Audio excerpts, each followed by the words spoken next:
untuk sebuah website, di antaranya SGM, salah satu brand dari Danone, terus H&M Indonesia, fashion, terus beberapa brand asuransi, Zurich Indonesia, sama Prudential Indonesia. Hari ini saya mau sedikit menjelaskan, mudah-mudahan ini suatu hal baru ya buat teman-teman, tentang SEO itu apa, terus cara kerjanya seperti apa, terus outputnya apa sih dari si SEO ini gitu. Next, langsung ke slide berikutnya. Oh iya, teman-teman bisa dengar suara saya ya? Halo? Bisa. Oke. Iya, bisa, Kak. Ini udah di teman-teman atau di Kakak, screen-nya udah muncul belum ya? Udah muncul tapi masih di judul.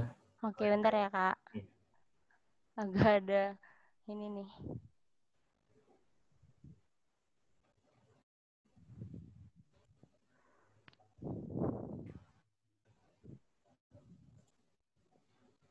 Jadi saya aja nggak apa-apa. Boleh, Kak, kalau ini. Oh, ini udah bisa, Kak. Nah, oke. Boleh next. Oke. Nah, saya coba mengawali materi ini dari sebuah pertanyaan yang sering ditanyakan teman-teman gitu. Apa sih SEO itu? Saya nggak akan langsung mulai dari definisinya apa, cuma untuk introduction, di digital marketing itu ada 2 channel yang paling dominan. Yang pertama SEM, yang kedua itu SEO. Nah, perbedaannya apa sih kedua channel ini? Walaupun sebenarnya tujuannya sama-sama untuk mencapai ranking pertama Google. Tujuannya sama, tapi perbedaannya kalau SEM ini sederhananya adalah SEM itu bayar keyword atau berbayar. Artinya untuk mencapai ranking pertama Google, SEM ini harus bayar sebuah keyword dan website kita akan mencapai si ranking pertama Google. Nah, kalau SEO kita nggak berbayar alias gratis. Jadi kita melakukan beberapa best practice atau trik untuk mencapai ranking pertama Google tanpa membayar sebuah keyword agar bisa sampai ranking pertama Google gitu. Nah, plus minusnya apa sih sebenarnya? Kalau plus minusnya itu, SEM itu plusnya teman-teman bisa mencapai ranking pertama Google dalam waktu singkat gitu. Minusnya teman-teman harus bayar keywordnya gitu.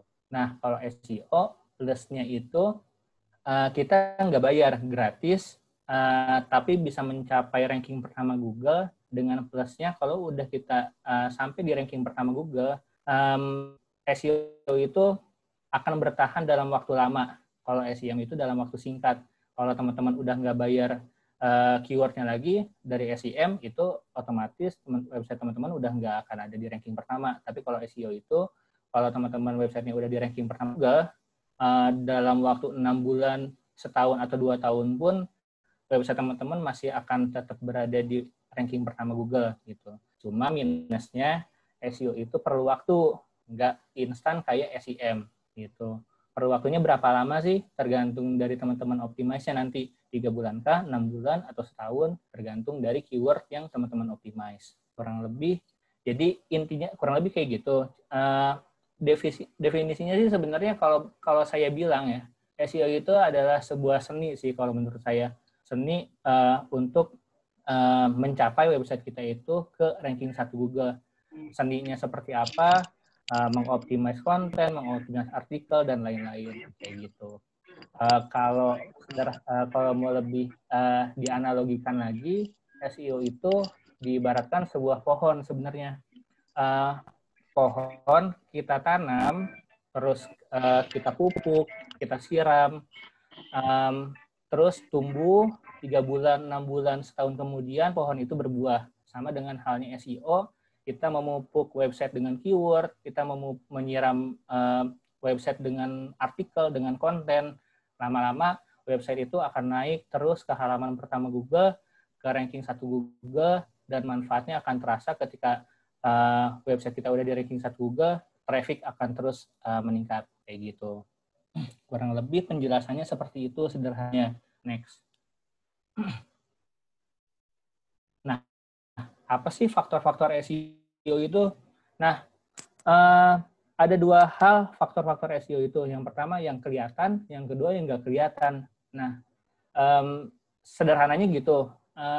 Yang kelihatan tuh apa sih? Yang kelihatan itu yang di dalam website. Kita bisa lihat nih, kita masuk satu website, kita bisa ngelihat di website itu ada apa? Ada artikel, ada kontennya, ada produknya, ada image-nya, dan lain-lain. Nah, itu faktor-faktor yang terlihat dari usernya. Nah, faktor-faktor yang nggak kelihatan tuh apa sih yang harus kita optimize dari sisi SEO?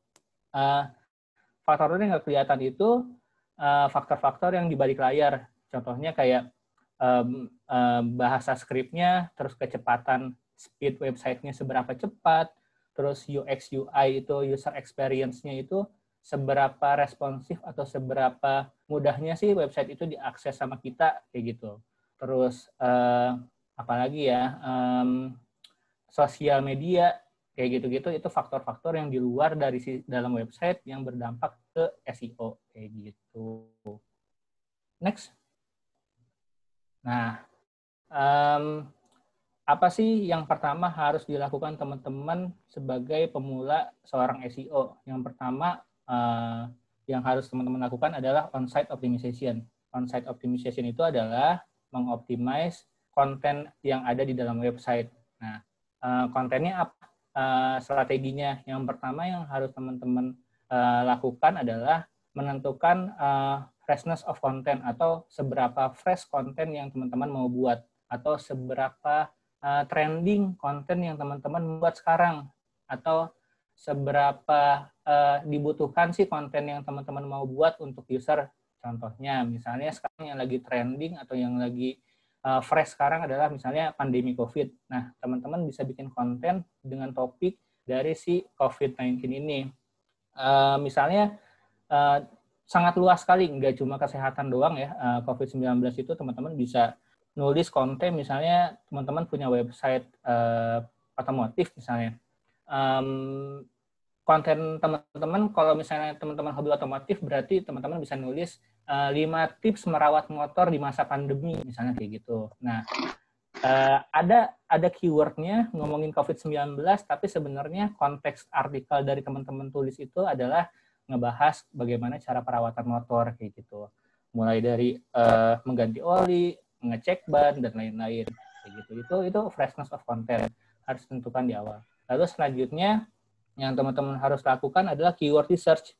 Riset keyword, riset kata kunci yang teman-teman mau targetin tuh apa keywordnya.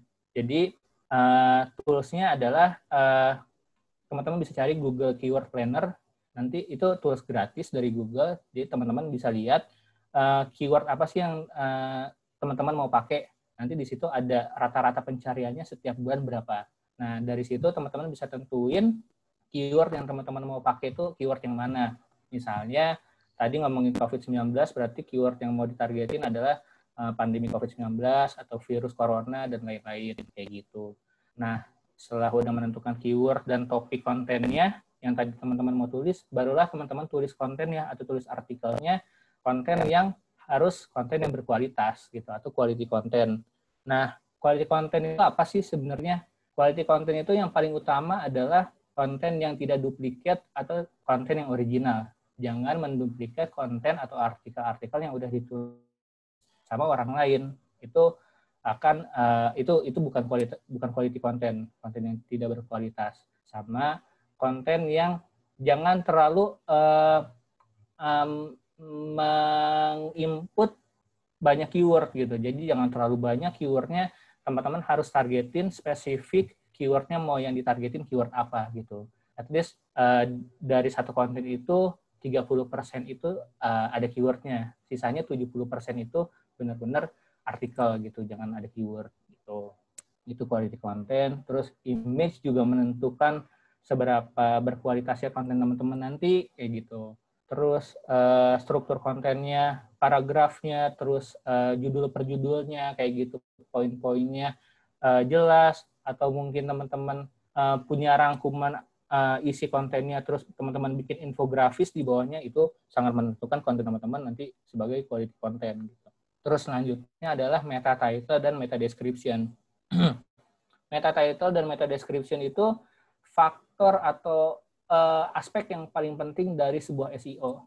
Karena ketika cari di Google dengan sebuah keyword, misalnya keywordnya misalnya menjaga kesehatan anak misalnya, keywordnya itu terus nanti keluarkan websitenya. Nah, di situ ada title dan description. Itu yang menentukan website teman-teman berkualitas atau enggak. Title itu best practice-nya adalah jangan lebih dari 60 karakter, harus keyword yang teman-teman mau targetin tuh keyword apa gitu. Kalau meta description maksimal 160 karakter, jangan lebih, dan harus ada mengandung keyword yang teman-teman mau targetin apa. Dan tentu aja description itu harus menjelaskan website teman-teman ini atau artikel teman-teman ini ngomongin apa sih gitu. Deskripsi singkatnya apa. Seperti itu. Lalu selanjutnya ada internal link. Internal link itu di dalam sebuah artikel, teman-teman nanti akan ada sebuah teks, misalnya tadi misalnya artikelnya menjaga kesehatan anak misalnya. Ada user cari, terus teman-teman udah ada artikelnya, terus di menjaga kesehatan anak ini ada keyword misalnya makanan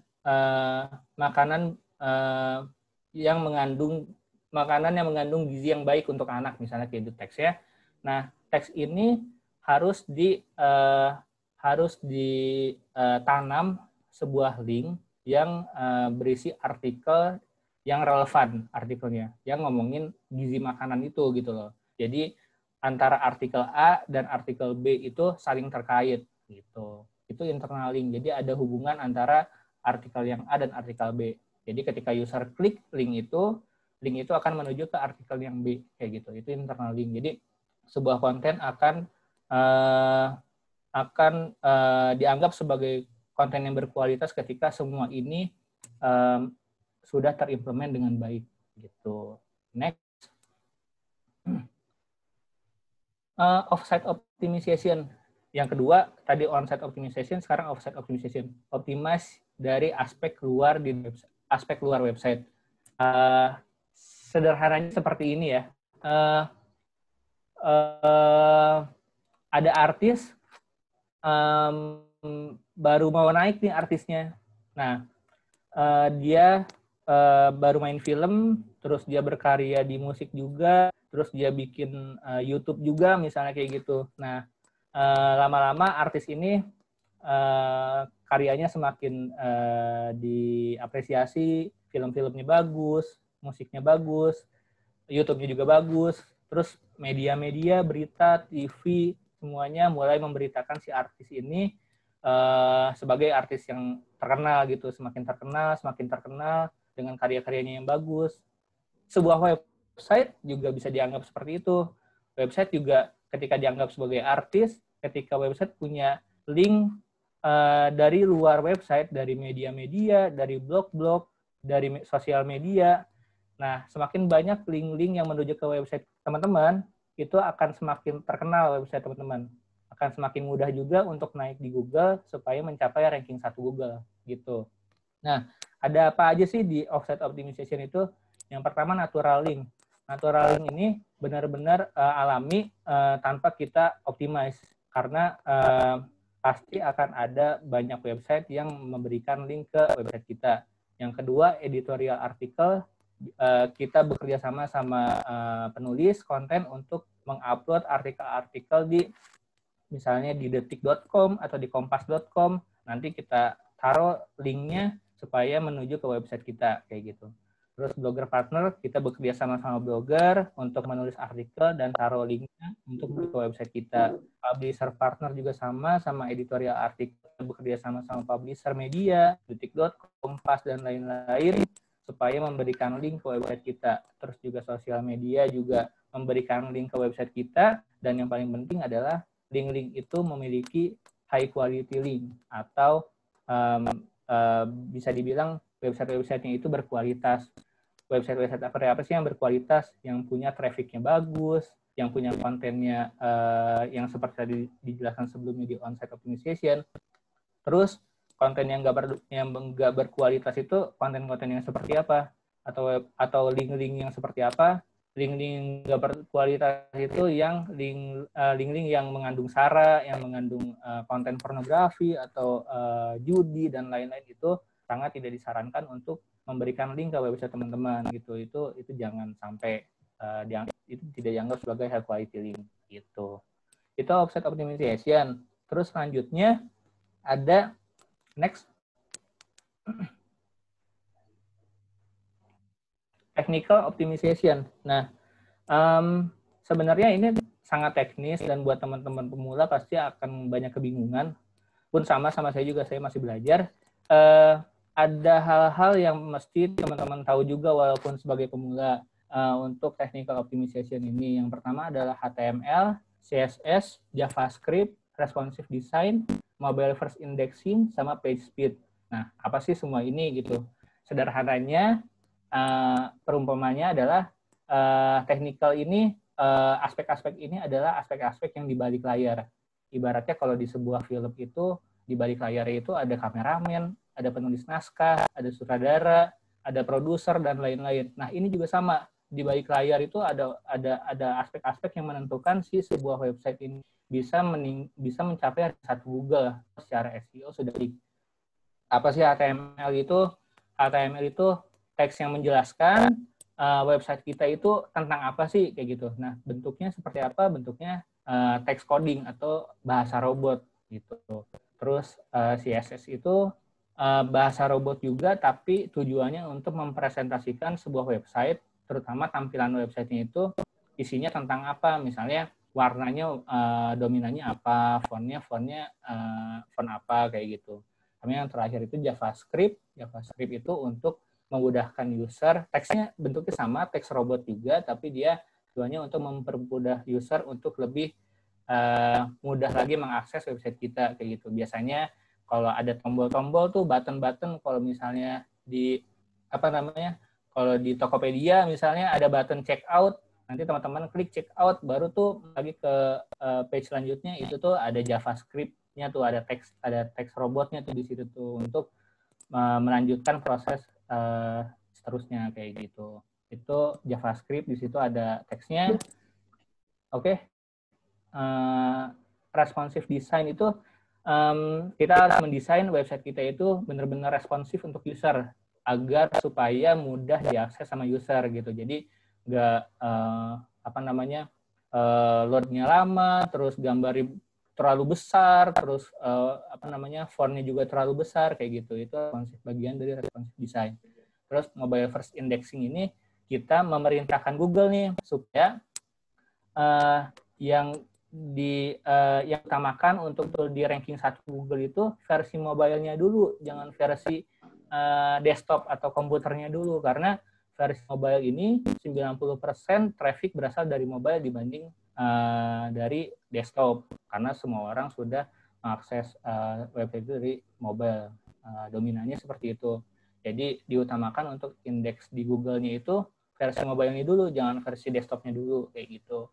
Sama yang adalah page speed. Ini adalah faktor yang paling penting untuk menentukan website kamu itu mudah diakses atau enggak sama user. Kecepatan websitenya seberapa cepat, 1 detik, 2 detik, atau 10 detik. Kalau 10 detik, user atau teman-teman pasti akan keluar dari websitenya gitu loh. Kalau terlalu lama loadnya, kayak gitu. Next. Nah, sampai penjelasan on-site, off-site, sama technical. Kalau ada pertanyaan di chat aja langsung, nanti coba saya jawab. Nah, di sini konteksnya udah beda lagi. Saya mau menjelaskan step by step-nya teman-teman harus melakukan apa sih kalau mau belajar SEO. Nah, saya saranin teman-teman pakai platform WordPress untuk website teman-teman. Nah, kalau udah pakai platform WordPress, teman-teman install Yoast SEO plugin. Nanti teman-teman cari itu add plugins Yoast SEO. Nah, di situ nanti teman-teman install. Setelah install, teman-teman di situ analisa, karena UX SEO itu akan membantu teman-teman faktor-faktor apa aja yang harus teman-teman optimize dari sisi SEO-nya. Misalnya teman-teman bikin artikel, nanti di situ ada indikator-indikatornya.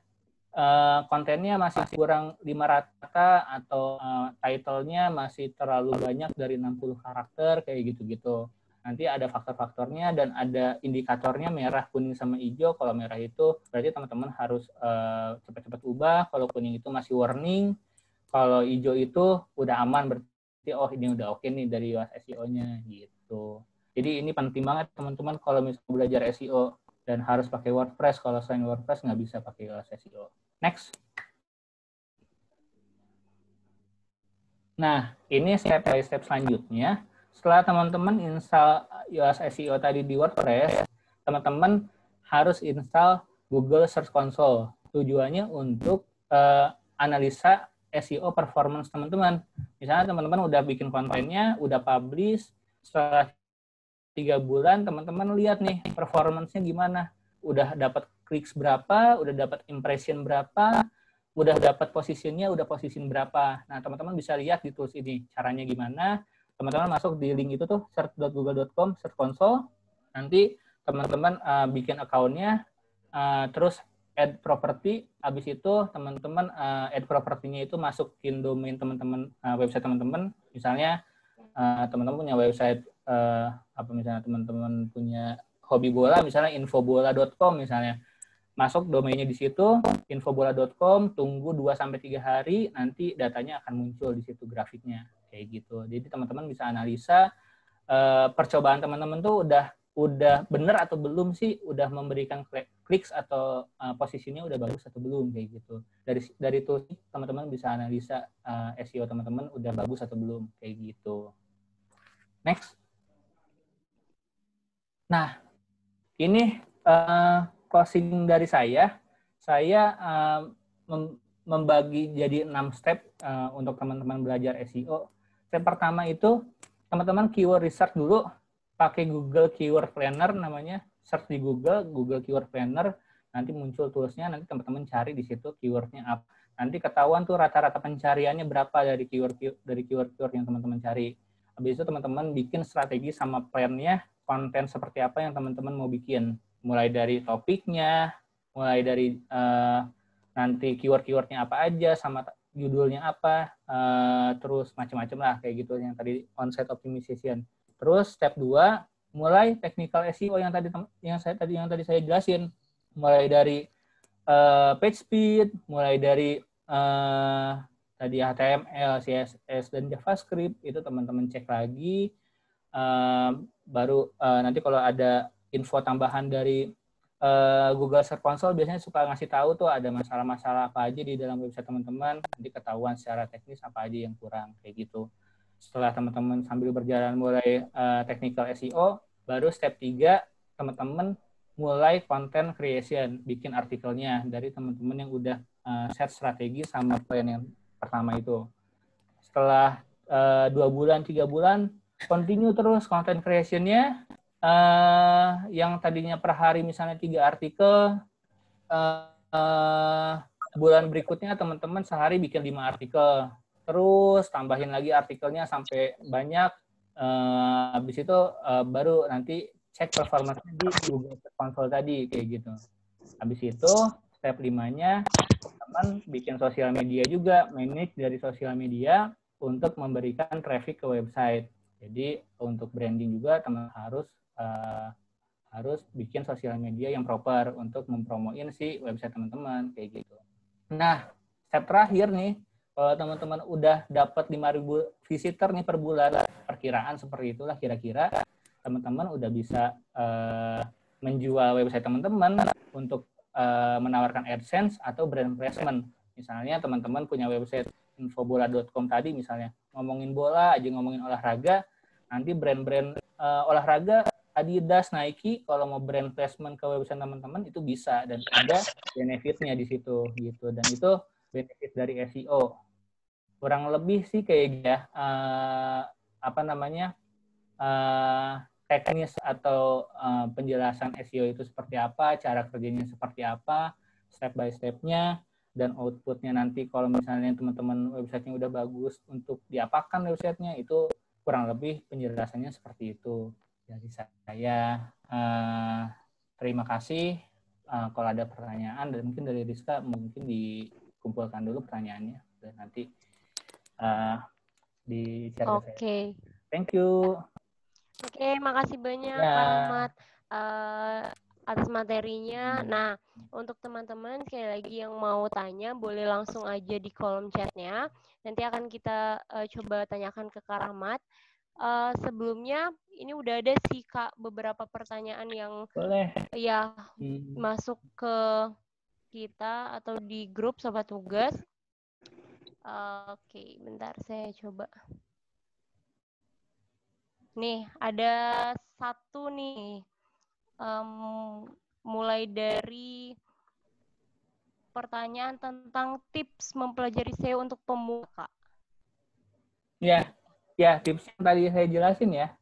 Teman-teman tentuin dulu keyword yang mau teman-teman targetin tuh apa sih dari Google Keyword Planner, atau teman-teman bisa buka google.co.id, terus teman-teman cari nih misalnya keywordnya tips kesehatan. Aku boleh share screen nggak? Boleh.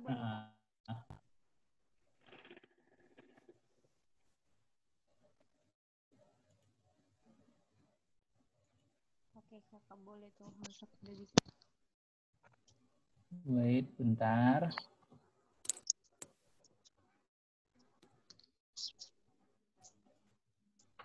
Sebentar.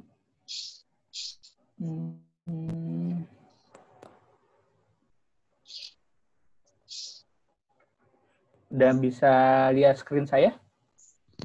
Iya, oke. Udah, Kak. Google.co.id ini sederhananya kayak gini ya kalau mau nyari keyword ya. Nah, misalnya keywordnya yang mau dicari tips kesehatan. Nah, ini banyak nih opsi-opsi yang bisa teman-teman pakai nih. Tips kesehatan mata, tips kesehatan kulit, dan lain-lain. Ini rekomendasi dari Google kalau keyword-keyword ini banyak dicari. Gitu. Oke, nah setelah menentukan keyword ini, baru teman-teman bikin artikelnya.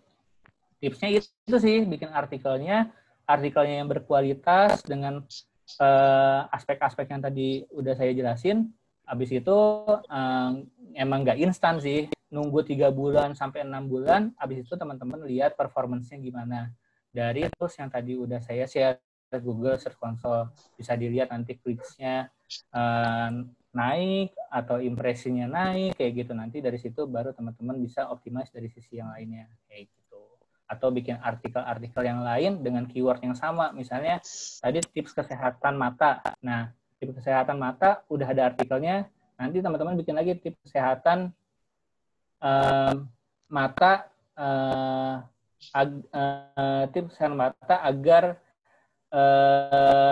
apa misalnya agar tidak mudah merah misalnya kayak gitu. Tips kesehatan mata agar tidak mudah merah misalnya kayak gitu. Nanti bikin lagi artikelnya benar-benar yang ngomongin kalau kenapa mata kita selalu merah kayak gitu.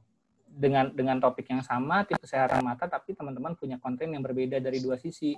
Yang pertama, tips kesehatan mata secara general. Yang kedua, tips kesehatan mata sering merah, itu benar-benar spesifik ngomong kenapa mata sering merah kayak gitu. Kurang lebih sih kayak gitu sih. Atau nanti back apa namanya offsite yang tadi offsite optimization, nyari-nyari link kayak gitu-gitu sih tipsnya. Habis itu baru mulai ke technical optimization gitu. Oke, gitu ya teman-teman ya. Nah, lanjut ya Kak. Ada pertanyaan dari Fikri nih. Katanya, kalau untuk SEO itu sendiri, apakah fully untuk di website saja? Sekarang kan banyak tuh kayak content creation yang menggunakan platform sosial media seperti Instagram atau mungkin Anchor untuk podcast. Cara mengoptimisasinya gimana ya Kak? Sejujurnya kalau sosial media itu bukan nggak bisa dibilang SEO ya, karena apa namanya mungkin teman-teman bisa optimasi hashtagnya kalau dari Instagram atau Twitter gitu. Jadi teman-teman pakai hashtag dengan keyword yang kira-kira banyak dicari sama user kayak gitu. Dari hashtag ya mainnya kalau sosial media, nggak kalau dari konten lebih ke lebih ke kualitas sosial media teman-teman sih. Kalau kontennya bagus ya otomatis kualitas sosial media teman-teman juga akan dilihat sebagai sosial media yang bagus kayak gitu. Kalau dari podcast jauh ini saya belum nyoba, belum tahu juga sejauh mana podcast itu, tapi mungkin bisa dicoba dari search of voice namanya. Jadi kan kalau ada sekarang itu Google kan udah bisa search by voice ya. Jadi halo Google, kalau misalnya kamu mau nanya apa gitu kan, mau nanya alamat atau nanya lokasi, itu udah bisa by voice gitu, udah bisa by speaker. Dari situ nanti bisa dicek datanya, data pencarian orang-orang yang nyari by voice itu seperti apa. Nanti mungkin itu bisa dimasukin ke podcast. Mungkin ya, aku belum pernah nyoba kalau dari sisi podcast. Kurang lebih sih gitu. Oke, makasih Kak. Gitu ya, Fikri. Lanjut, ada pertanyaan juga dari Yolanda Soraya. Kak, apakah outputnya SEO sangat berpengaruh walaupun tidak berbayar? Oh iya, jelas. Yang tadi udah saya jelasin, walaupun nggak berbayar dan butuh waktu yang lama, butuh waktu proses yang lama, tapi ketika kamu udah optimasi SEO dan website kamu udah di ranking 1, itu sampai kapanpun website teman-teman itu akan bertahan di ranking 1 gitu, nggak akan cepat turun. Bedanya kalau sama SEM, teman-teman bayar, terus teman-teman bisa langsung naikin ke ranking 1 Google.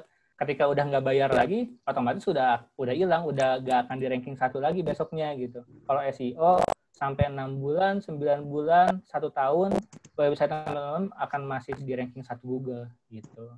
Bertahannya lebih lama, walaupun prosesnya agak lama. Gitu.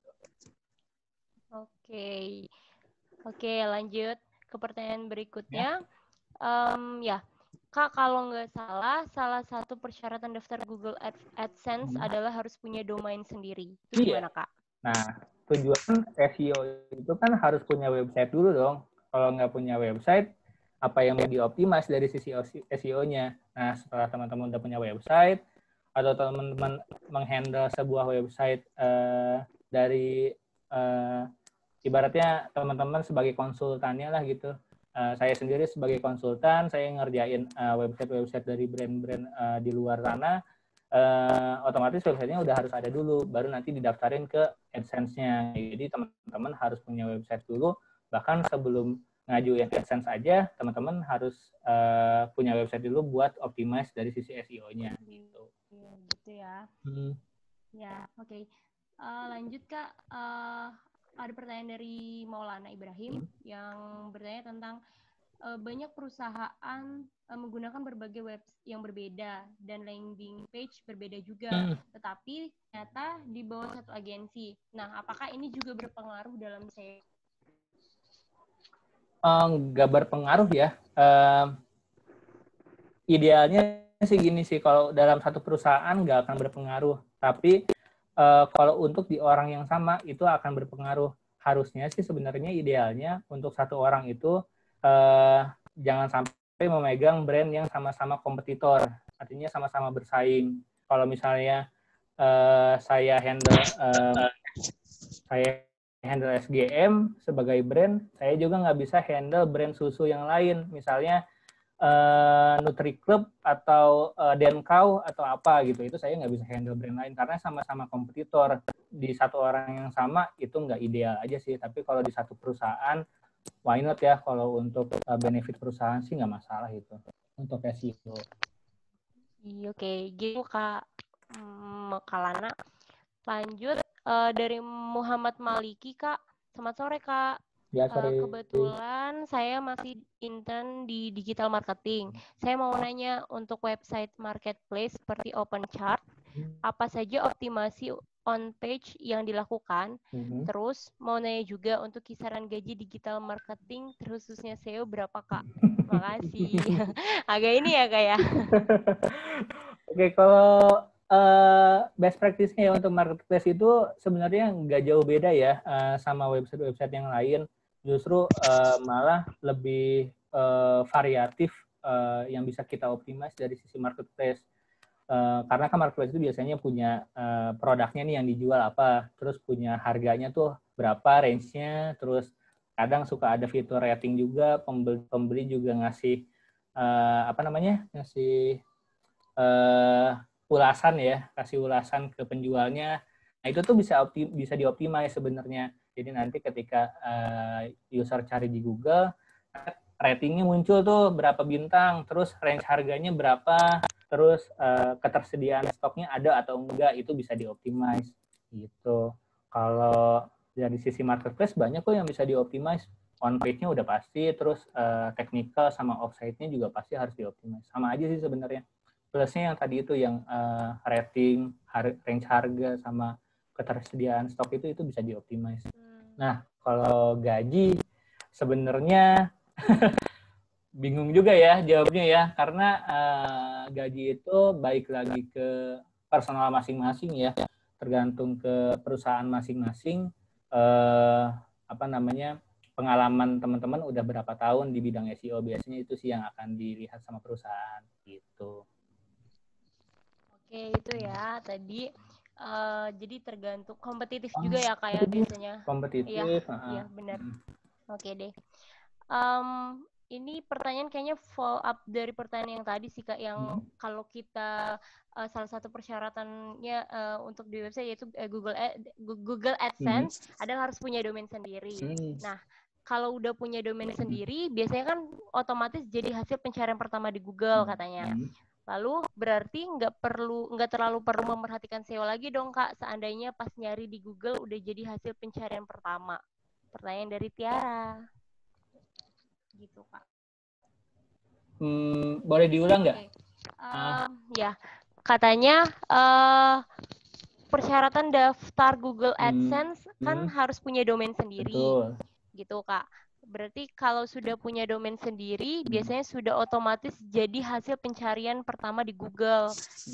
Jadi hasil pencarian pertama di Google itu berarti kita nggak terlalu harus memperhatikan SEO lagi dong Kak. Seandainya Pak Ari di Google udah jadi hasil pencarian pertama. Kalau SEO-nya udah nggak diperhatiin, nanti website kamu turun gitu. Jadinya nanti otomatis AdSense kamu nanti bisa berkurang, visit nanti menurun, itu kan yang nanti terjadi kayak gitu. Kalau visitor turun, otomatis nanti AdSense nggak akan ada yang mau lagi sama website kamu gitu. Tetap harus jadi prioritas. Tetap kayak harus tadi ya kayak harus dipupuk ya kayak. Dipupuk, harus disiram dikit-dikit sama artikel. Walaupun sebenarnya kalau untuk di awal memang teman-teman ya harus berdarah-darah dulu gitu, nulis artikel yang banyak, keyword yang banyak. Tapi nanti ketika teman-teman websitenya udah di ranking itu prosesnya lebih rileks lagi sih gitu. Kontennya udah mulai dikurangin, tapi tetap dijaga dengan baik gitu. Iya gitu ya Tiara. Banyak banget nih kayak yang bertanya, sangat menarik banget sih memang bahasan tentang SEO ini gitu. Kita lanjut ya Kak. Dari Putu Wahyu Milasari bertanya tentang terkadang di tema WordPress yang kita install sudah ada plugin SEO-nya automatically. Apa bedanya sama Yoast SEO Kak? Oke. Banyak ya sebenarnya plugin-plugin SEO di WordPress. Cuma saya sendiri merekomendasikan SEO karena sejauh ini memang benar-benar proper yang memberikan faktor-faktor SEO lebih detail itu sejauh ini ya Yoast SEO dibanding plugin yang lain. Mungkin nanti Putu bisa coba Yoast SEO dan ngerasain bedanya di mana sih gitu. Karena sejauh ini yang saya coba Yoast SEO itu benar-benar detail banget untuk ngasih tips-tips SEO-nya itu yang kurang apa aja, terus yang udah oke, statusnya dia kasih tahu ke kita kayak gitu. Itu udah enak banget sih Yoast SEO. Gitu. Kalau ada plugin yang lain dibandingin aja, dicoba-coba kayak gitu. Nanti kalau saya sendiri sih saya rekomendasikan Yoast SEO. Iya gitu. Gitu ya Putu. Nah lanjut Pertanyaan dari Intan Aulia. Halo Kak Rahmat. Mau Halo. nanya, untuk masukin konten di website kan memang biasanya proses yang agak lama itu di SEO-nya ya.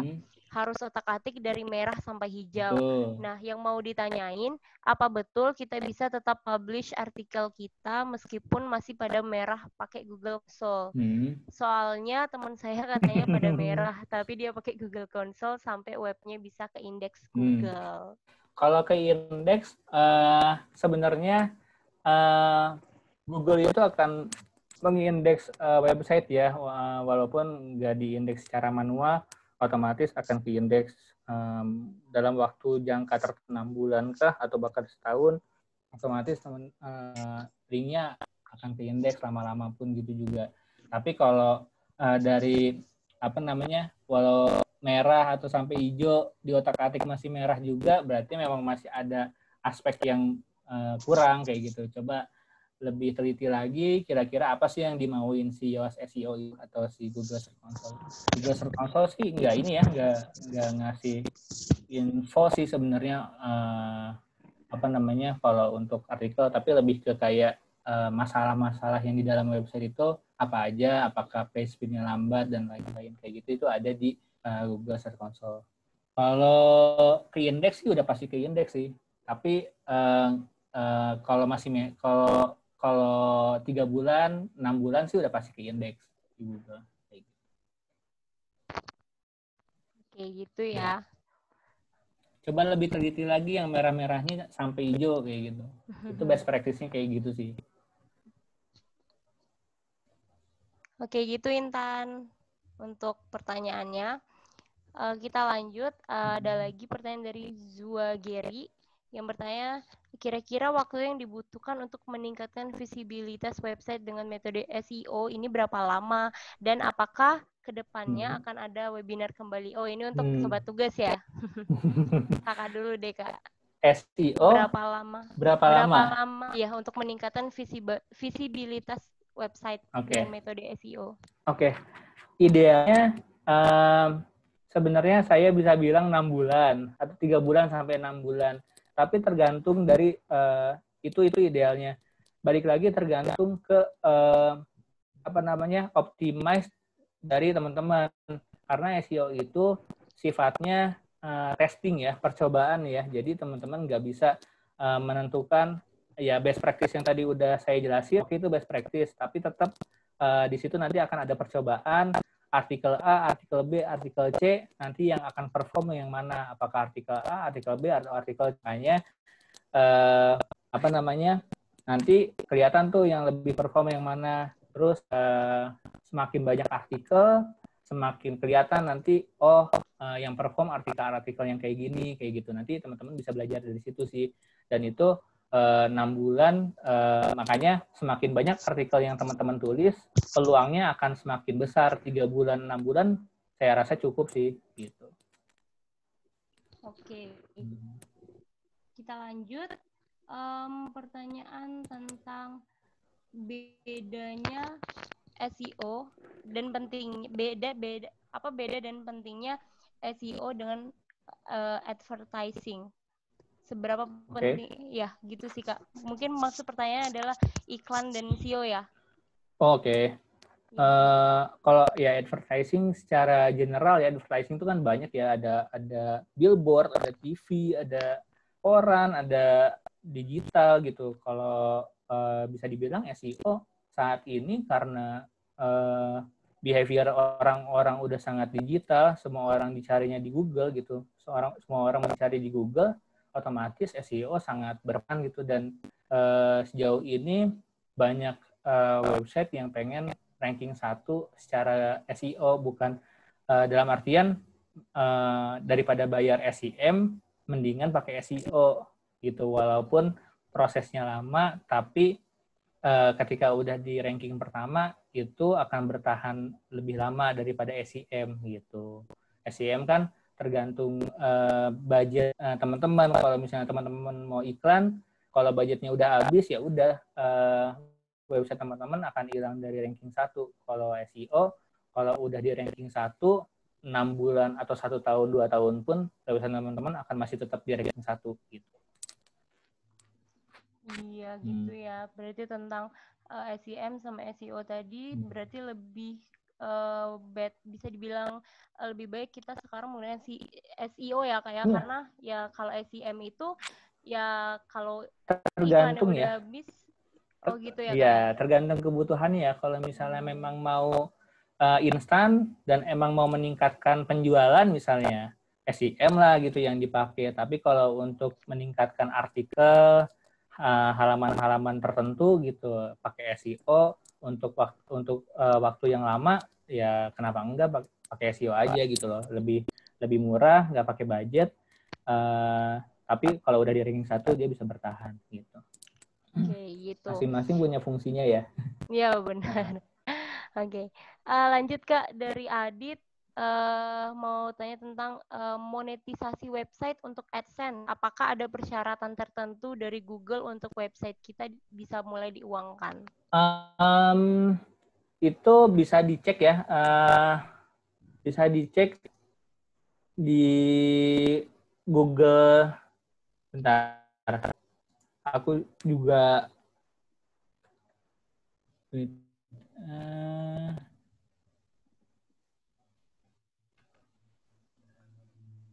jadi ini pertanyaannya adalah ini agak ini ya. Pertanyaannya persyaratan tertentu dari Google ya. Sebenarnya kalau persyaratan tertentu saya nggak bisa jawab karena itu dari Google-nya. Cuma how to monetize website-nya itu yang tadi saya jelasin secara SEO ya. Kalau secara SEO visitornya minimal kalau udah 5.000 teman-teman udah bisa monetize website teman-teman gitu loh. Kalau teman-teman jual produk juga di websitenya teman-teman akan bisa dapat bisa dapat AdSense dari brand dari media-media gitu loh kalau produk teman-teman bisa di post di media-media online atau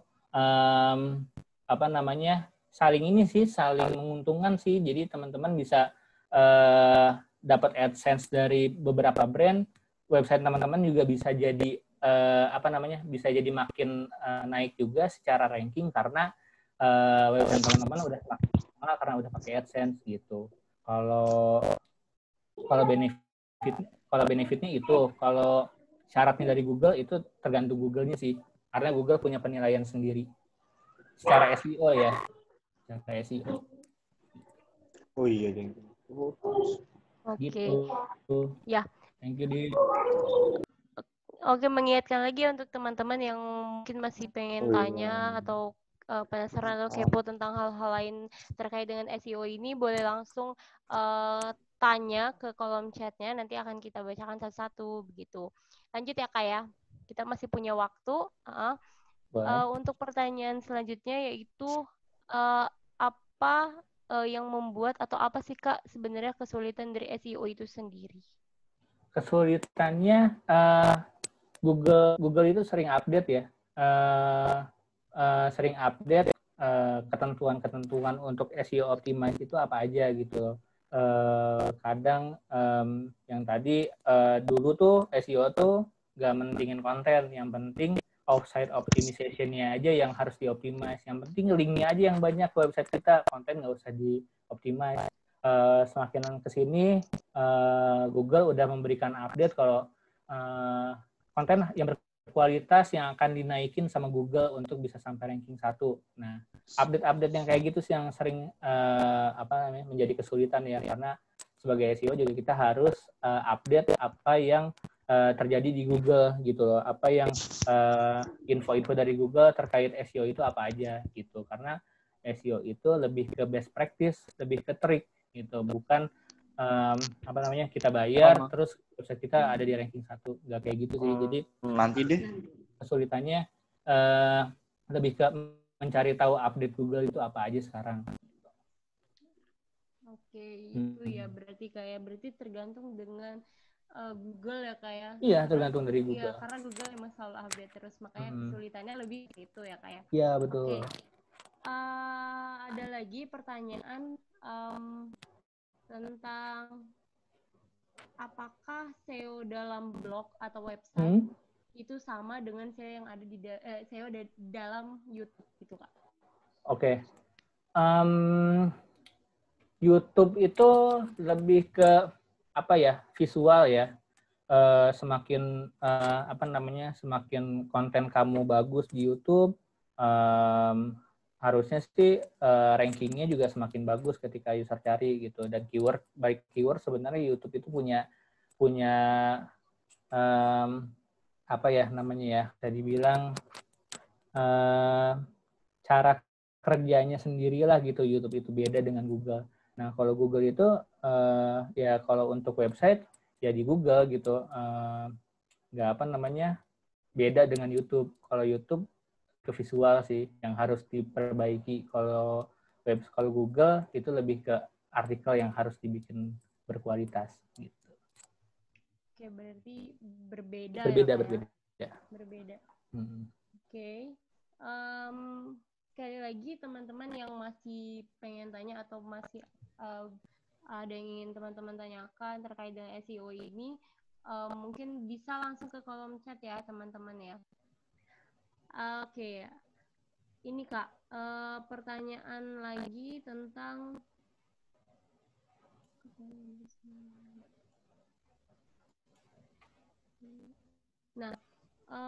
apakah pekerjaan SEO spesialis atau semacamnya hanya mengurusi SEO on page dan off page pada web saja? Adakah hal lain yang dikerjakan oleh seorang pekerja? Mungkin ini pengen tahu sih Kak, pekerjaan SEO itu selain dengan yang tadi Kakak jelaskan itu apa aja? Ada hal lain nggak gitu? Lebih ke ini ya. Kalau dari sisi offsite optimization yang tadi saya jelasin, itu lebih menjaga blogger partnership sama beberapa blogger gitu. Kita menjaga relasi sama blogger, sama beberapa publisher atau media untuk bisa bekerja sama mereka. Itu sih pekerjaan di luar yang benar-benar teknis. Untuk menjaga partnership dengan mereka, ya kita harus lumayan intens juga untuk kerjasama setiap bulan, menulis artikel ke mereka atau minta tolong untuk ngasih link ke kita kayak gitu ke website kita dan lain-lain. Itu menjaga relasi sih sebenarnya. Kalau di luar teknis sih itu ya. Apalagi ya? Ya paling itu sih kalau di luar teknis. Oke. Ya. Lagi tentang masa depan SEO. Seperti yang kita tahu bahwa sekarang itu kita sedang berada di dunia atau zamannya digital. Nah, menurut Kakak atau pendapat Kakak gimana sih tentang masa depan menjadi seorang SEO? Oke. Saya sih melihat masa depan yang ini ya, yang lumayan cukup menjanjikan gitu, karena sejauh ini digital sangat berperan penting, apalagi ya industri digital sekarang semakin banyak, startup juga semakin banyak yang bermunculan, marketplace juga makin banyak, jadi peluang untuk bekerja di SEO juga semakin banyak, dan intinya sih selama Google masih ada, SEO masih aman ya, gitu.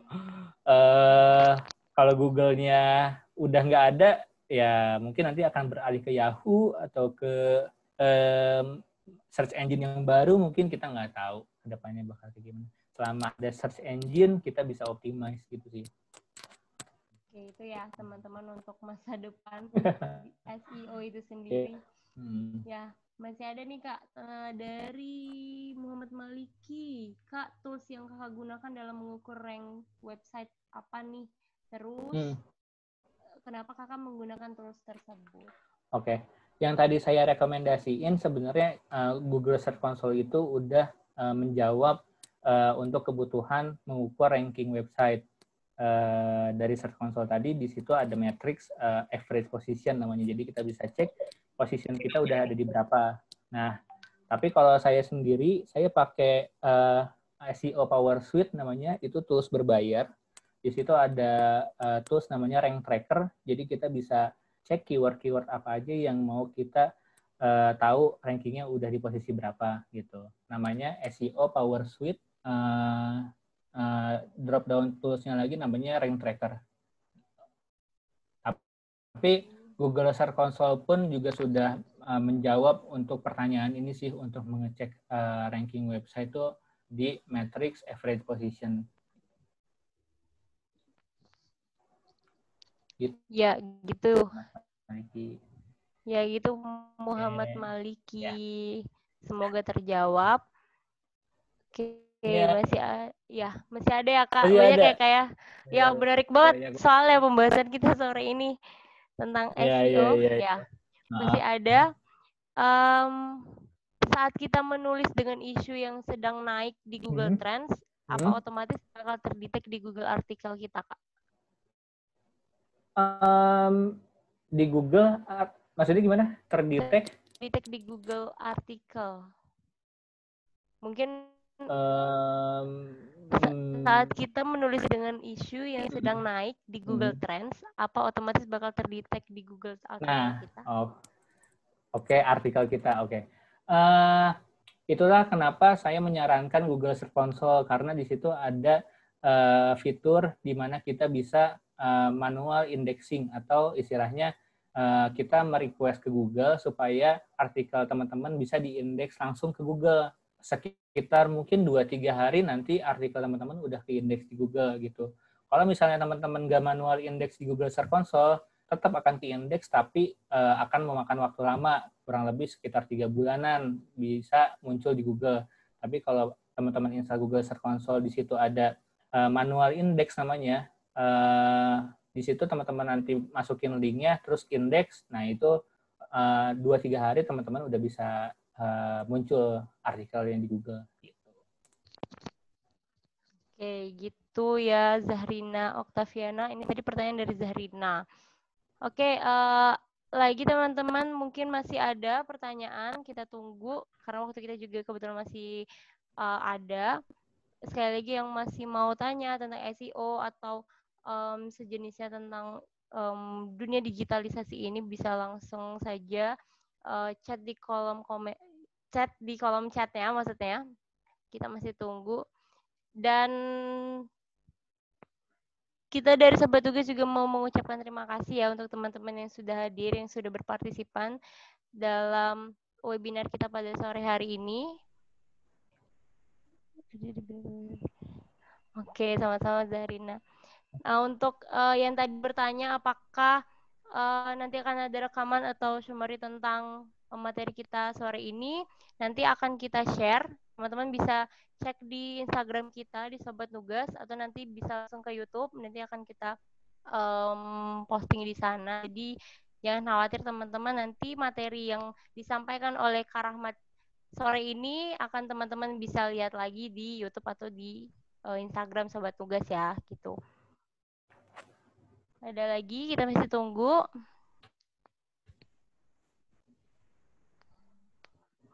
Sambil nunggu teman-teman yang masih mau nanya, aku pengen tanya sih sama Kak Rahmat.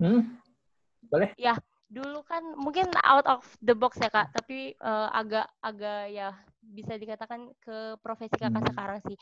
Dulu kalau kita lihat CV Kakak, tadi kan background-nya itu soal dari apa?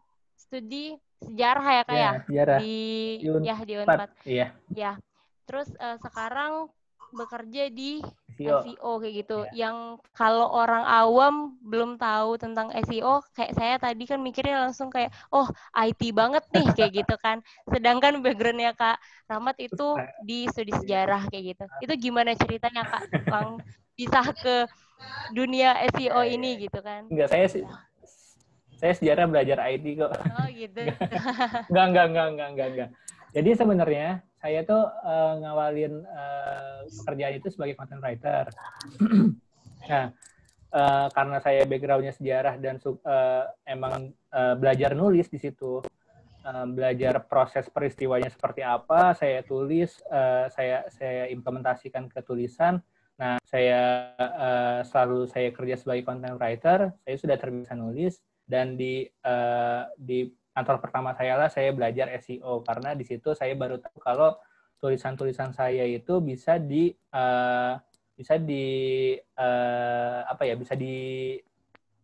uji coba supaya bisa menghasilkan traffic lebih banyak gitu.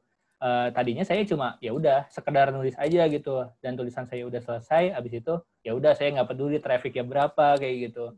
Tapi setelah itu saya mulai belajar, oh artikel saya bisa dimodifikasi lagi nih gitu supaya trafficnya bisa makin tinggi gitu. Dari situlah saya belajar otodidak sih, nyari-nyari bacaan-bacaan, habis itu ternyata percobaan saya ada yang gagal, ada yang berhasil juga gitu, dan yang berhasil tulisan-tulisannya kayak gini, ternyata judulnya harus dibikin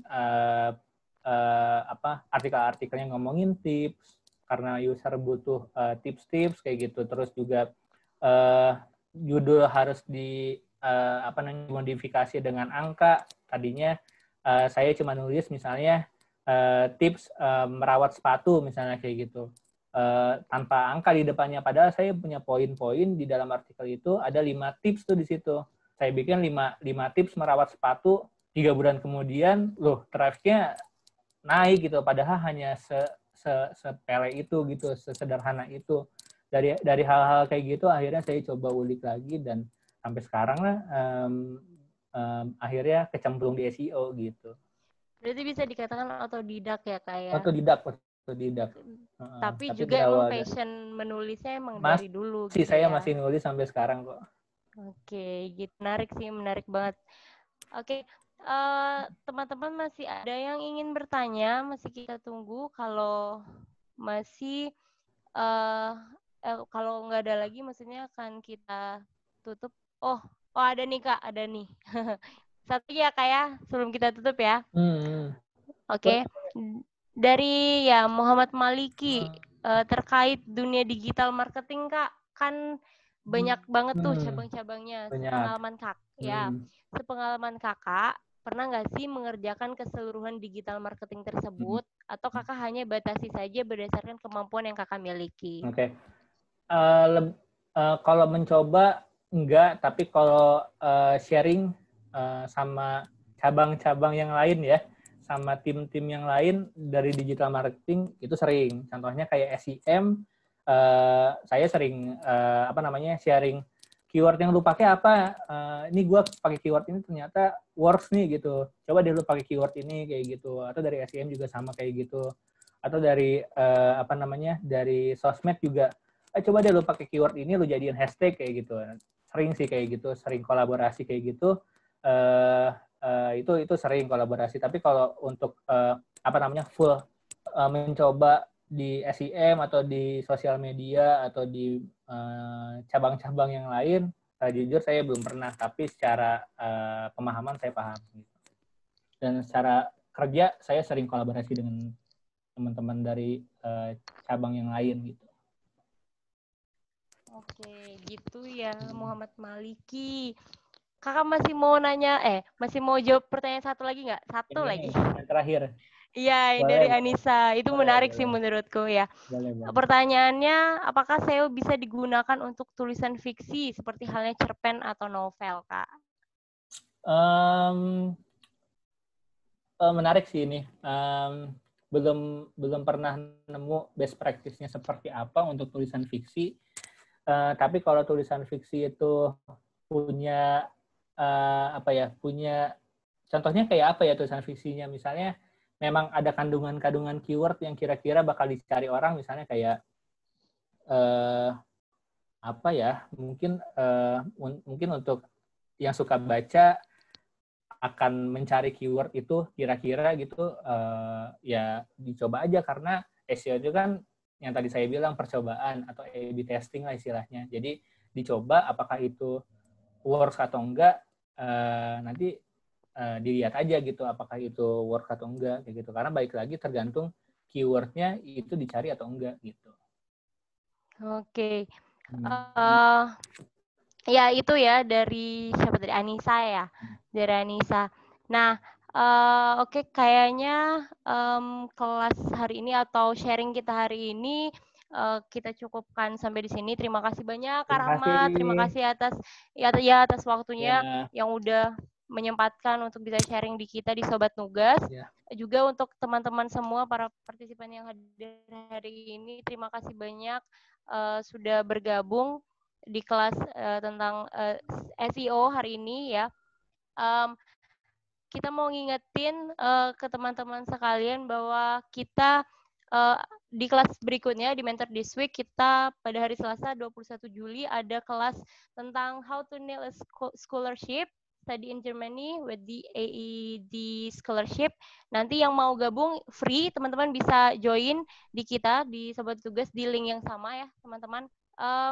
Ada sedikit rangkuman sih dari apa yang dijelaskan dari Karamat yang Karamat sharing hari ini sama kita yang menyatakan bahwa SEO itu adalah seni ya Kak ya. Betul, saya nyebutnya seni ya. Ya, Karamat menyebut SEO ini sebagai seni di mana ia diibaratkan seperti pohon yang harus kita tanam, kita pupuk, kita siram, kita rawat dengan baik, lalu dia akan tumbuh dan makin besar. Sama halnya dengan SEO ini yang harus kita tanam, pupuk, siram dengan baik, lalu nanti dia akan jadi ranking 1. Intinya untuk menjadi SEO kita harus sabar dan rajin-rajin dalam merawatnya, kayak gitu. Sekali lagi terima kasih Kak Karamat atas kesempatan dan waktu untuk sharing di kita, teman-teman juga. Ya, terima kasih teman-teman udah bergabung. Ya, mungkin itu saja dari Sobat Nugas. Minta maaf dari saya secara pribadi apabila selama kelas atau selama sharing ini kita terdapat salah kata atau tadi di awal sempat ada beberapa hal secara teknis yang masih kurang dan lain sebagainya. Saya mohon maaf. Mungkin cukup itu saja. Terima kasih teman-teman semuanya. Sampai jumpa di kelas berikutnya dan wassalamualaikum warahmatullahi wabarakatuh. Terima kasih. Ya, terima kasih.